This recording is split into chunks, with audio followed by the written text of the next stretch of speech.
મંગળવારે મારો ભાઈ આઈસ્ક્રીમ લઈને આવ્યો હતો, પણ મારે મંગળવારનો ઉપવાસ હોય છે એટલે આઈસ્ક્રીમ ખવાયો નહીં.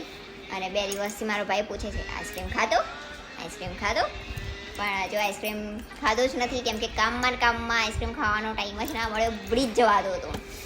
એટલે આજે તો ખાવો જ પડશે. અને મારો ફેવરેટ લઈને આવ્યો છે, મને ભાવે છે એ આઈસ્ક્રીમ લઈને આવ્યો છે, આટલો પ્રેમથી લઈને આવ્યો છે, તો હવે આજે ખાઈ જ રહેવું પડશે, કેમ કે આજે પાછું પૂછશે કે ખાધો કે ના ખાધો. ચલો આપણે આજે આઈસ્ક્રીમ ખાઈશું. આઈસ્ક્રીમ લઈને આવ્યો છે, ચલો. મેંગો ડોરી આપણને તો બહુ જ ભાવે છે, મને મેંગો ડોરી ભાવે છે ને એટલે એ લઈને આવ્યો છે.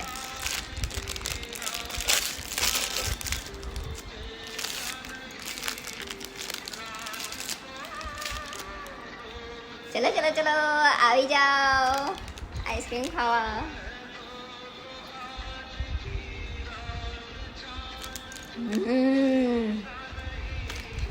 હા યમ્મી, મજા આવી ગઈ.